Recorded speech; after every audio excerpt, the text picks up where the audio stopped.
In our first story, the death toll from the gas explosion in Accra has risen to 9. This was confirmed by the Health Minister, Alex Sebefia, after touring health facilities where over 40 victims are currently being treated.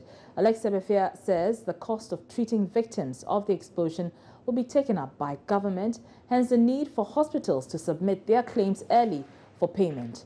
Joy News' Matilda Wemaga has more. It's still unclear the total number of persons who sustained injuries following the gas explosion at the International Trade Fair Center. But health officials who attended to those on admission in the various hospitals are determined to nurse them to health. At the 37 military hospital, 4 of the 32 persons on admission are in the intensive care unit. Hospital authorities are appealing for public support to help trace families of 6-year-old Michael Ado and 8-year-old Bansa who are receiving treatment at the 37 military hospital.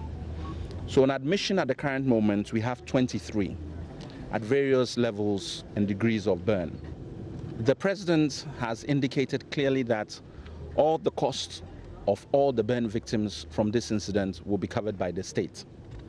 So we've made it clear to the management and the Brigadier General in charge, the Commandant, that they should quickly put together all the logistics and the cost of caring for these patients. The police hospital has 1 person on admission. 6 adults are also receiving treatment at the General Hospital. Dr. Beatrice Nyan is the head of clinical service at the General Hospital. So we saw 18 patients at the OPD. These were fairly stable, so they were managed and discharged. And then 1 was seen on the ward and also discharged, so the patient was also stable. We were able to admit here 6 patients. Currently, they are all fairly stable. Their condition is quite stable. Most of them have superficial burns, so you realize a lot of them had blisters, so they are superficial. So I'm currently here at the Kolebu Teaching Hospital, where we understand that 6 persons in very critical condition were brought in here yesterday following the gas explosion. 2 persons died this morning. 1 is still in critical condition and 3 are being treated. We'll be interacting with health officials here to find out what is the current condition of these 4 persons who are on admission. At that time, we had received only 6 victims. 3 of the victims were severely burnt patients. 2 of them almost 100% burns, which is, I mean, for such a severity of burns, the chance of survival are really very, very low. And they also had burns to their face, into their chest, and etc. So those were very bad cases. The other one, we've had a discussion with our chief executive, because if you look at in terms of the distribution of expertise in dealing with burns, I think we have the most. So we've made it known to the other facilities that if they need hands, we are ready to offer that support. The Health Minister, Alex Sebefia, says the death toll now stands at 9. As it stands at the moment, you've heard that there were 6 people who were brought into the police hospital deceased. There was 1 who came in alive in 37 who then passed away, which makes 7. And now, as of this morning, we have 2 who have passed away in Kolebu, making a total of 9.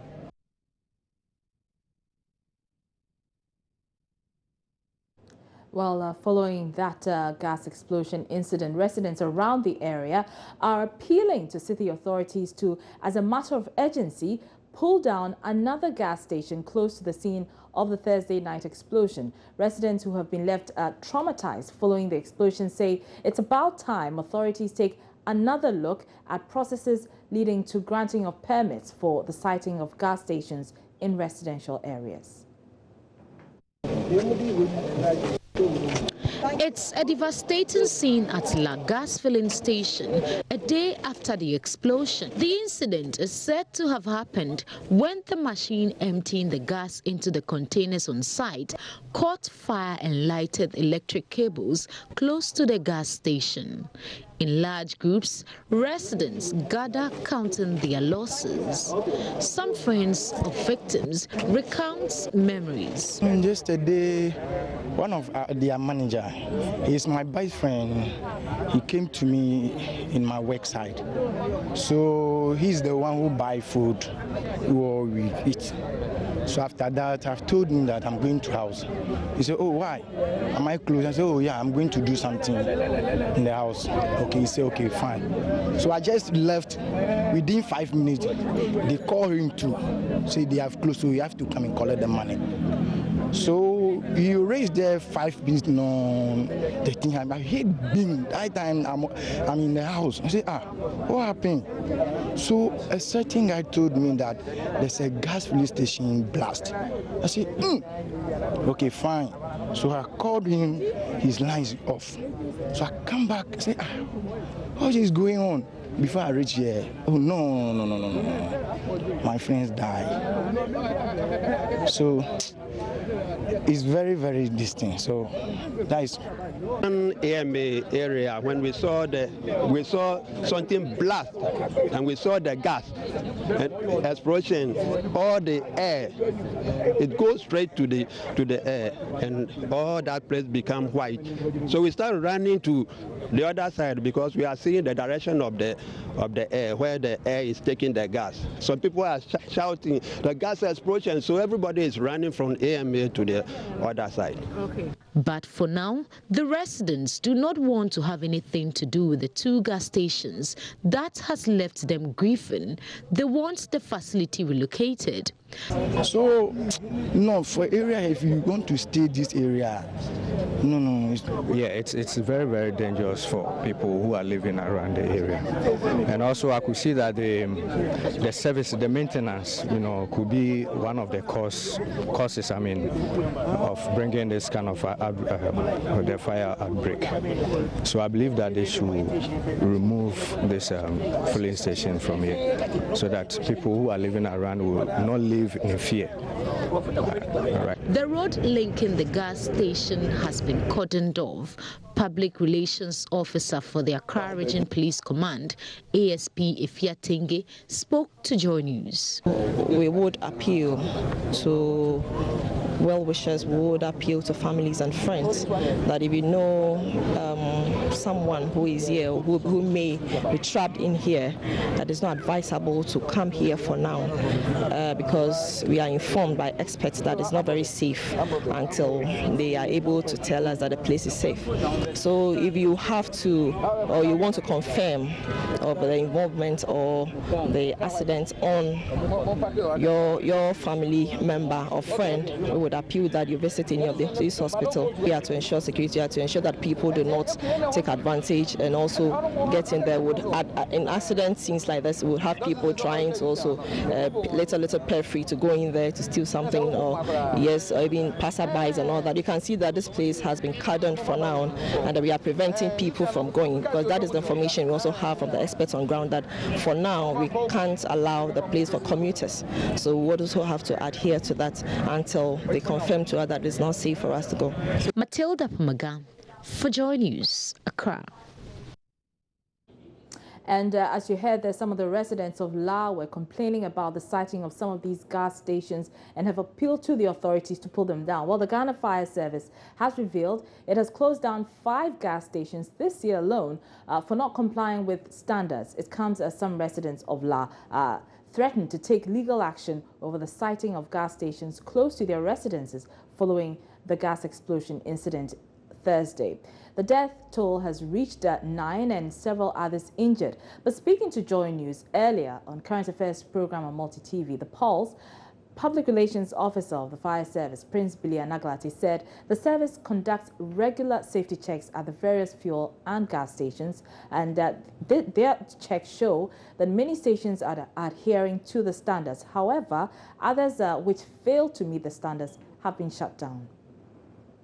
Some of the gas filling stations are meeting the standard in terms of even training their workers to understand and to identify the hazards and to be able to find mitigating facilities when the unexpected is looming. But of course, we are also aware that some of the owners of these gas filling premises, they are not readily meeting the standard in the terms of training of their workers.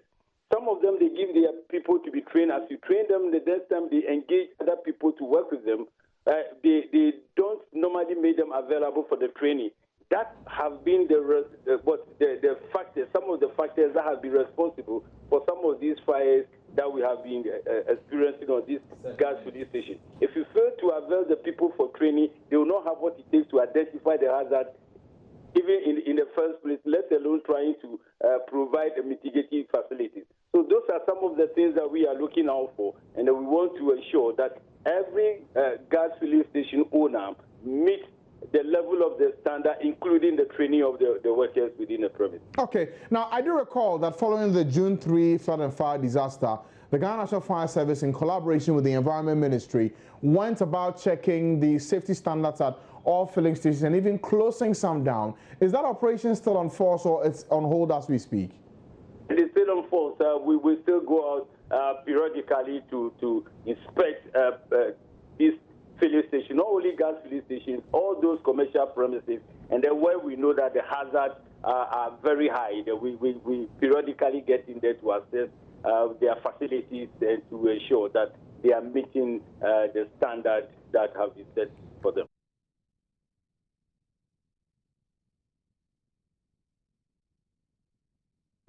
You're watching Joy News Prime. We're taking a short break, but still to come, family heads claiming to be the principal kingmakers of Bese rise to the defense of their chief, Niayi Bonte, who is under pressure to step down following a vow to do so should the president, Mahama, lose the elections.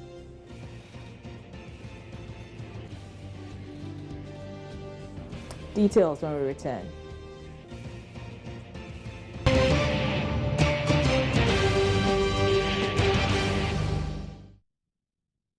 You're welcome back. Now, family heads claiming to be the principal kingmakers of Bese have risen to the defense of their chief, Niayi Bonte, who is under pressure to step down. Niayi Bonte vowed to step down if President John Mahama lost the election. Earlier this week, another group claiming to be kingmakers told the media they're giving Niayi Bonte a 7-day ultimatum to abdicate his stool as promised. But at a counter press conference Friday morning, the Jasiche Niayi Adefio Akwa Ashong said the calls on Niayi Bonte to abdicate are being sponsored by rivals to the Bese stool. For the first time,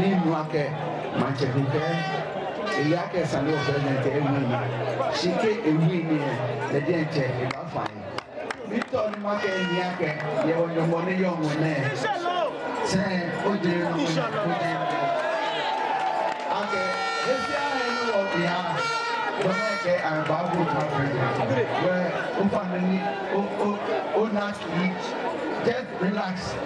You are still going to be the king after the elections.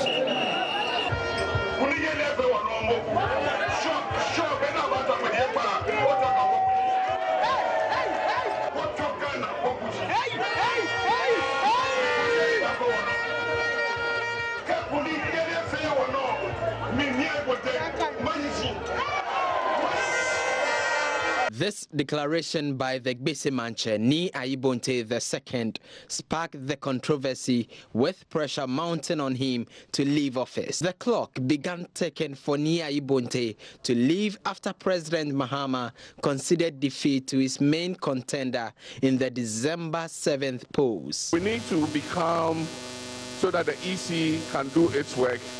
We can do our coalition, and I want to assure the nation that we will respect the outcome of the election, positive or negative. The pressure began mounting after EC Chair Charlotte Osei declared Nana Akufo-Addo president-elect. On the basis of the foregoing figures, and by the power vested in me as the chairperson of the Electoral Commission and the returning officer for the presidential election, it is my duty and my privilege to declare Nana Addo Dankwa Akufo-Addo as the President-elect of the Republic of Ghana. A session of the public took to social media to demand that the Gbese Manche relinquishes his throne. The argument was he has dragged the institution and the pride of his people into disrepute for taking a risky gamble. It is our view that once he has breached the Constitution as well as his traditional oath, the honorable thing for him, Thomas Okain, to do in the circumstances is to stop holding out himself as Gbese Manche and to step down as vowed by him. But today, the youth and principal kingmakers in the area at separate media briefings declared support for Nii Ayibonte. They vociferously fought for their leader, saying his words were misconstrued. He pledged that if Neil Ante van der Poel and Alfred Oko van der Poel are beaten in the parliament elections, he would step down. They have won. They have won. So what is Nii Ayibonte, His Majesty, crime? What is his crime? Those self-styled kingmakers are in hurry to embark on their long-held intentions of creating cohorts in Gbese. However, we wish to state that His Majesty Nii Ayibonte II Gbese Manche was traditionally and customary and stood as chief of Gbese. Distinguished individuals battle him throughout the court to the highest court of the land, the Supreme Court, and failed to undo what was right and purportedly done. Nii Ayi Adefio II says Nii Ayibonte is not the only chief to have publicly declared support for a political party. It is instructive to state that we represent the principal kingmakers of the Gbese stool. We have observed with great consternation to paint our gazetted chief with political coloration.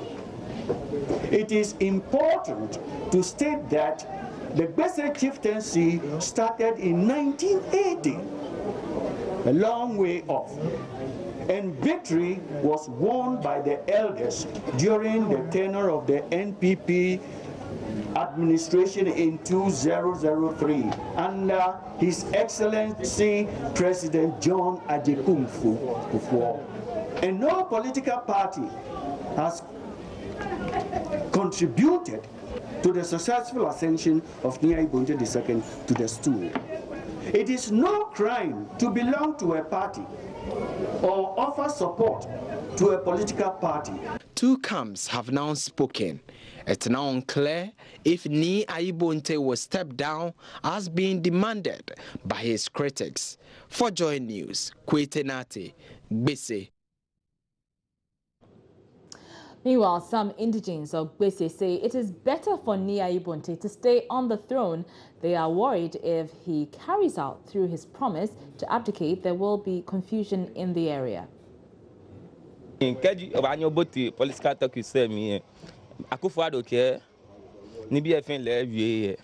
is part of the political talk. Even Nana says some things are just political talk. You say it to gather people to vote for you. I think he shouldn't step down because Gbese has no chief, and there was a lot of fight before he was crowned chief. He just said that to get his subjects to vote for the NDC. Even if you give him money, he wouldn't step down.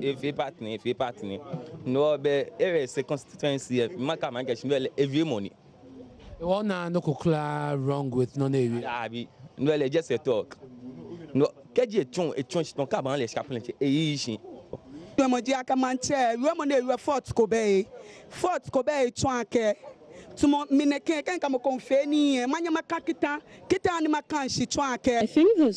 with what you said. If I have an agreement with someone, I could swear an oath to show my commitment to the deal. So it's just politics.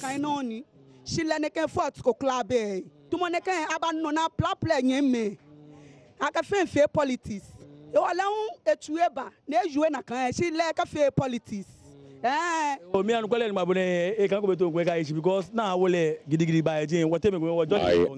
think he shouldn't step down because there's instability in the town. We have our girlfriends and wives in Bisi, and it could put them in danger. I know before God and man that he's not supposed to engage in politics, but it wouldn't be wise for him to step down either.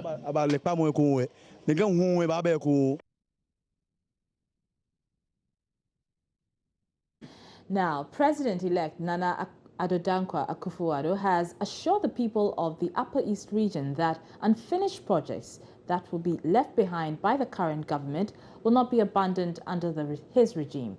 Addressing various chiefs in the Upper East region where he just ended a thank you tour Friday, Nana Akufo-Addo also said the promises he made during the electioneering campaigning period were not mere campaign promises, but the action plan of the new NPP government. Upper East correspondent Albert Zore reports.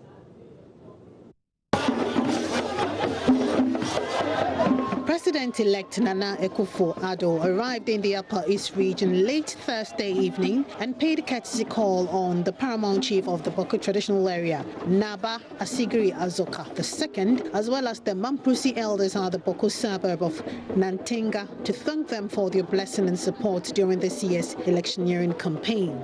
At both ends, the appeals to the president-elect were for him to ensure continuity of development projects started by the NDC government, especially the Bolgatanga-Boko Road, which has for many years remained a source of serious worry for the people of the Upper East region. President-elect Nana Akufo-Addo assured the elders and people of the Upper East region that work started by the current government will not be abandoned under the new NPP regime. He further assured them that key promises he made during the electioneering campaign will be executed. The president-elect also paid a similar call on the overlord of the Bulsa traditional area in Sandema and wrapped up his tour on Friday morning with a call on the paramount chief of the Tongo traditional area. I have to come here for two reasons. One, because Tennessee is an important traditional state. I came for that. And then because he's one of us. Before God elevated him to this field. And I'm happy to see that he's occupying the scale in such a magnificent. Our mission here is a very simple one. To come and thank him and to reassure him that all the commitments that I made to the Boko people before they gave me this honor, electing me as president, are commitments I am determined to keep, so they will know that I am a man of my word. Because, as he knows, leadership is a lonely exercise. I am going to need all the advice and guidance and prayers of all those who are wishing me well, and amongst them, especially from him. Paramount chief of the Tongo traditional area, Nab Kukbri Song Langbingtang, who was a former NPP member of parliament for Talensi until his enscarement in 2015, encouraged the president-elect to run an all-inclusive government to bring more development to the people. I know with your able lieutenant or vice president, Ghana in 4 years' time will be smiling. I'm not sure we will even be prepared to vote again. We'll just be voting. I know you will deliver.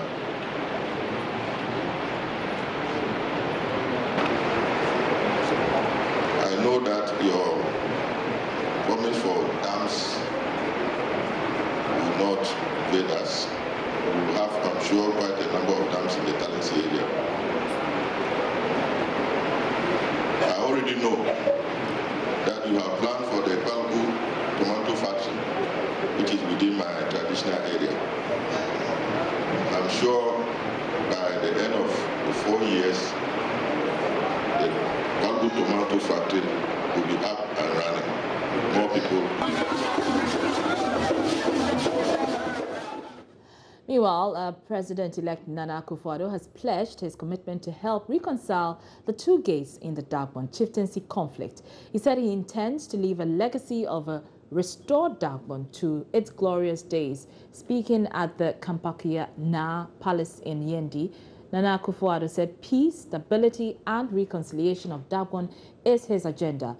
The Kampakia Na Yakubu Abdullahi Andani, on his part, called on the president-elect to ensure peace in Dagbon land. He said Dagbon can only make progress in resolving the conflicts if chieftaincy contractors stay away from meddling in the issues and allow the customs and traditions work, cautioning the president-elect to be mindful of such people. A relationship of warmth, of brotherliness between the two of us, and we work together to do whatever is necessary to be done so that the right things are done in Dagbon, that Dagbon becomes again the traditional state that all of us were. I remember growing up in my father's house. Whenever the then Yana was coming to our house, it was a big thing in our house. Because they said this is the big chief from the north who was coming. That's how I grew up. And I would like those days to return again. So I'm here. I'm extending a hand of friendship to you. I want you to look upon me, as I say, as your elder brother who's going to work with you to bring normalcy and progress to Dagbon. So I'm not Andani, I'm not Abudu. And I have no interest in the chieftaincy matters of Dagbon. My only interest is the peace and welfare of Dagbon and the peace and welfare of Ghana. I think that anything that I can do to normalize the situation here in Yembi and in Dagbon is my duty to do it. The late great father was my friend. So I was also a friend to Na Muhammad. And if today their children are the people at the center of the issue in Dagbon, and today, you have to consider me like your elder brother. I am today your elder brother. I should do everything in my power to reconcile the people of Dagbon and bring normalcy and peace to Dagbon.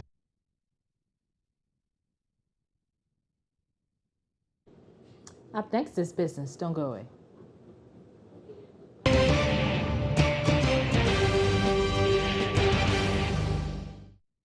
You're welcome back. Now, retired Supreme Court Judge Justice V.C. R.A.C. Crabb has chastised members of Parliament for repeatedly putting the interests of their political parties above national interests. He says Ghana needs rebels in Parliament who will be willing to sacrifice political party interests for the national good.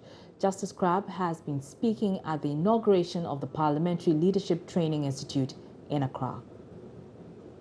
Why should members of Parliament allow themselves to be dragooned into voting for measures they do not believe in, or boycott the sittings of Parliament because the national executive of the political party to which they belong says so? Are they in Parliament for the benefit of the political party, or are they in Parliament charged with responsibilities of ensuring good governance of the country? Yet sometimes, and I would say sometimes, members of Parliament pay too much obeisance to their political parties, to the detriment of the interests and welfare of us, the people. They abandon their duties and responsibilities to country and to God. With unabashed opinion, with mature judgment, with enlightened conscience, our members of Parliament need not sacrifice their reputation to any man, to any political party. They must appreciate that their responsibilities as members of Parliament are a trust from God. Now, the Institute is expected to build the capacity of MPs and help fill knowledge gaps that exist in the work of parliamentarians. Speaker of the House, Edward Doajaho, expressed concern about what he says is the poor quality of work some MPs do on the floor. It is worth mentioning that notwithstanding the provisions of these facilities, our quest towards strengthening Parliament cannot be achieved without the requisite human resource capacity. The peculiar nature of parliamentary work, which includes legislation, scrutiny of government business, ratification of international treaties and transactions, among others, requires that MPs, staff, and other stakeholders are equipped with the right skills and knowledge in areas such as practice and procedures, reviewing and analyzing legislation and budget, and the oversight of government projects and services.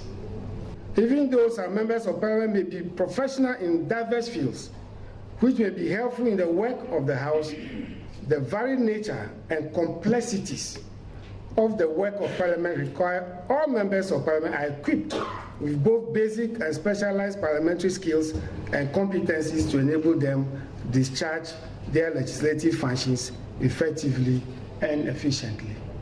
Nothing can be more embarrassing to see a member on the floor struggling to move a motion. And in my own experience, Speaker, members file questions, and at times I find it difficult to understand the nature of the question they are posing to a minister.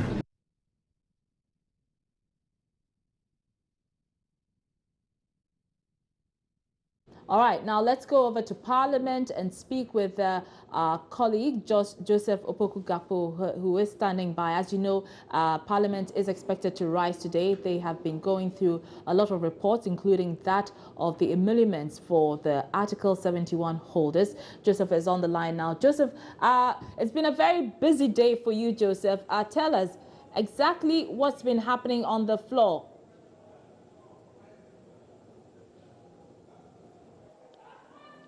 Well, today, parliamentarians spent a lot of time going about activities in relation to the Leadership Training Institute that has been established here in Parliament. There was the official inauguration of that institute earlier in the morning. That took quite a while. When it comes to proceedings on the floor of the House itself, eventually that started sometime after 4:30 p.m. The Speaker, Edward Ajao himself, did not sit. His deputy, Ebo Batinodru, led the deliberations, and a number of items were on the table for consideration, and that included the report on the committee that actually looked into what should be the recommendations for the emolument of the Article 71 office holders, specifically the executive branch of government. That report eventually came before the House. One thing that has been happening over the last few days has been that the House has been sitting as a whole in camera to discuss that particular report and go ahead to prepare it for approval. So earlier today, it was brought before the floor of the House. When it was tabled, there was a little protest from the minority leader, Oseiche Mensah-Bonsu, who had a number of difficulties with the title of the said report. Eventually, that was cleared up, and then the green light was given for that to be approved by the House. One other issue that was very contentious, looking at the days before, has been a tax waiver request that has actually come before the House for Car Power Ghana Limited to the tune of $225 million, and also a request for the approval of what they call an implementing agreement for a power purchase agreement, looking at the two ships that Car Power is bringing in, and it has gotten one at Tema and is bringing in one to the Secondary area. Eventually, the minority had concerns about that, but there was some consensus, and eventually approval was given for that as well. One of that thing that the House also looked at today was a deal with the Ameri Group, which was seeking to get an approval for a proposal to the tune of $138.5 million. And this is a deal that would have seen Ameri Group run the T3 plant in the Takrady area, which were brought in back in 2008, but have not been functioning for some time now. Government wanted to give that out on contract to Ameri for them to get gas from the Abuazi thermal plant to power, so that then that would be in as an additional energy generation source. But the minority really kicked against that. They insisted that the amount of $138.5 million was very much on the high side. And so eventually the Speaker deferred approval of that, and conversations didn't continue on that. And so eventually, at the end of the sitting about 30 minutes ago, a little over 30 minutes ago, the Speaker of Parliament, the first Deputy Speaker who was sitting in for the Speaker, Ebo Batinodru, adjourned the House to the 4th of January, when they are expected to come back. And the expectation is that the President, John Mahama, will be giving the State of the Nation's address then, and then there would be 1 or 2 government businesses that will be considered around then, before eventually the House dissolves by midnight on the 6th of January 2017. To tell us, did the issue of the RTI bill even come up for discussion? Because we know that this has been a subject of contention.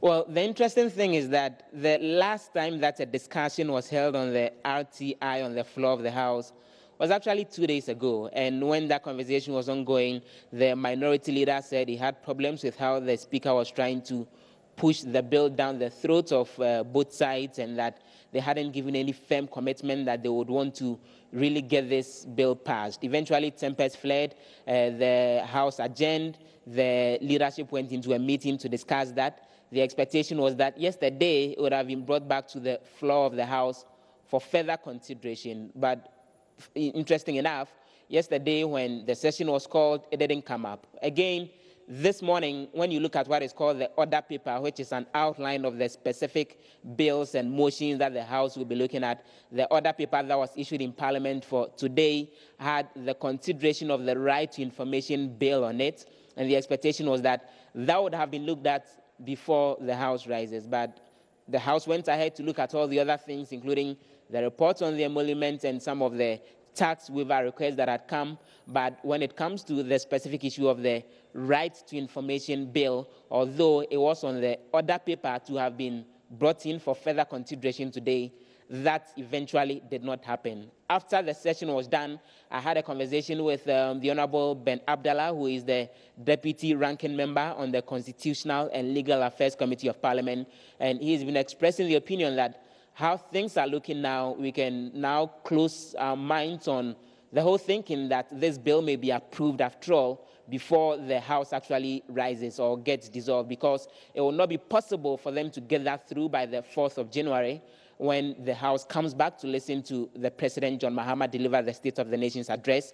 And so what you can expect is that the House that will take over from January 7 may have to begin the processes to consider this bill all over again, and that may well take months or years to get approved. But what we are definite of for now is that this particular session of Parliament has not been able to get it approved, and it won't be possible for them to get it approved by January 6 when this Parliament would be dissolved.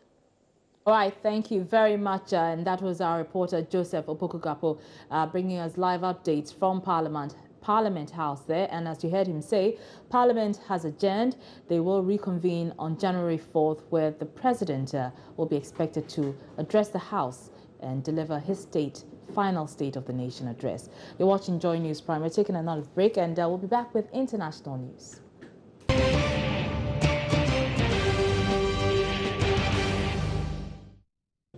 Now, as I indicated earlier, it's 2 days to Christmas. Well, thick traffic usually characterizes all Christmas celebrations. Usually days preceding the 25th December, commuters are compelled to sit for long hours in vehicles. This can largely be attributed to last-minute shoppers and travelers who may be traveling to various destinations. This year, we bring you an irony of the Christmas traffic situation, as most parts of Accra experience less traffic even during the rush hour. However, the traffic in the Central Business District is not what people are used to. Joy News' Maxwell Agbagba was there. He's come through with this report. We'll bring you that story later, but in other stories, travelers from Kumasi to various parts of the country for Christmas are being assured of regular and smooth service schedules as transport operators make more vehicles available. Public and private organizations are deploying over 170 buses during the festive period to ease pressure at the lorry terminals. Sister station Love News visited some of the stations to interact with managers and potential travelers. Nana Asenso Mensah reports. As preparation for Christmas reaches fever pitch, movement of people as well as goods and services increases. It usually comes with long queues at the lorry stations, with stranded passengers desperate to reach their destinations. There is, however, good news for prospective travelers from the Ashanti region this year. Regional Director of Metro Mass Transit Services, Kingsley Mensah, explains relief measures for patrons. We have had adequate preparation. So tomorrow, for instance, we are looking to, because tomorrow is Friday leading to the Christmas, we are expecting to route about 150 buses across the region, moving from Kumasi to the rest of the regional capitals and other inter-urban areas. So there will not be the case where passengers will come and they'll be stranded.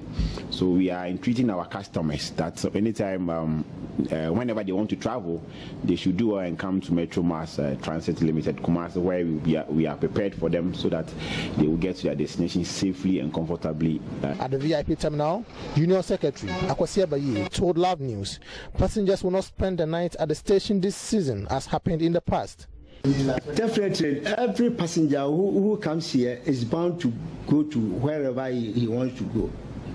There's no way a passenger will sleep at the station here because we have numerous buses. Some are coming from Accra, others are from Sunyana. They will all come to converge at this area, and we can convey all the passengers back to their various destinations.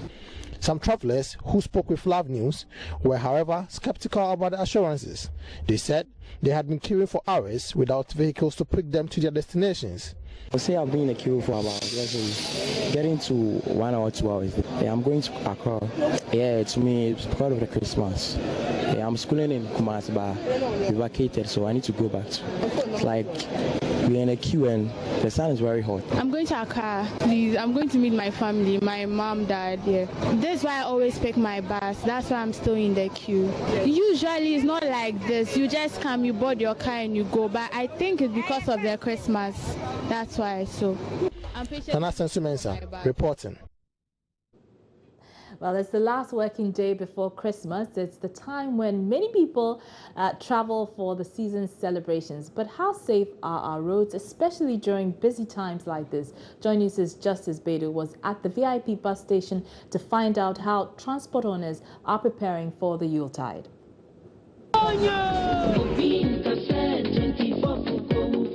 The final rush hour before the big day of the Yuletide.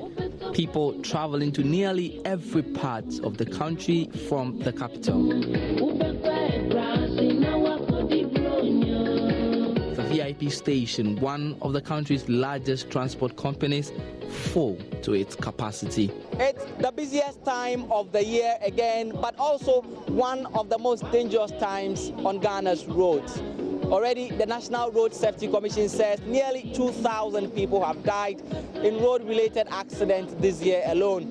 The hope, especially for the many who are traveling here today, is that these last days of 2016 would not add up to these unfortunate statistics. One of such people traveling here today is middle-aged Innocentia Afachao, who is traveling with her 4 children to Kumasi for Christmas. We are going to our mother, the children are going to their grandparents, and they are very happy to be in Kumasi to spend the Christmas with them.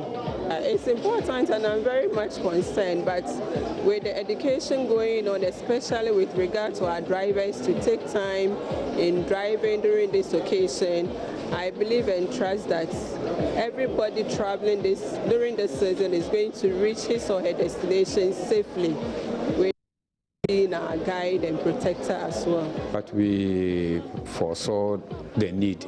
So a month ago, we gave some refresher course to our drivers from road safety, and then we told them how they should comport themselves during this season. And especially we are entering the Harmattan period, so they gave them some training. So they are prepared, the drivers are actually prepared for whatever we are expecting to happen. 45-year-old Emmanuel Techi has been driving for 26 years, and even he has concerns about the state of the roads they use. There are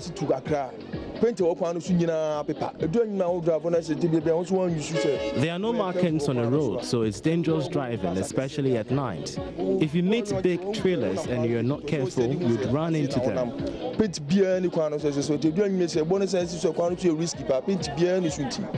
The Bian coach now complain on the There used to be some towing vehicles on the roads that were helping move broken down vehicles, but there are no more.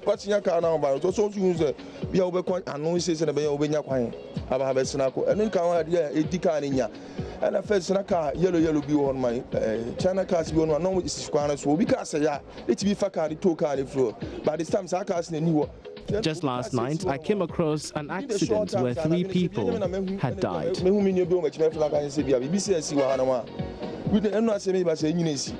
Spinter being some man on go for do free in Coco Bani Bionka.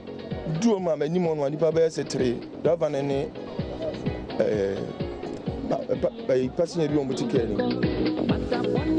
Many of the people here can't wait for Christmas and certainly cannot wait to get to their various destinations. But even more critically for them, their hopes are that they arrive alive. Justice Bedu, Joy News, Accra.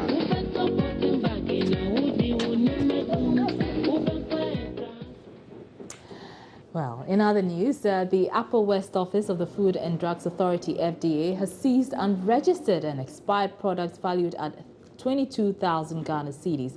The items included orthodox medicine, food and food products. The items were seized during a post-market surveillance survey conducted by the office and later burnt into ashes at the Sinyere refuse dump. Rafiq Salam has more.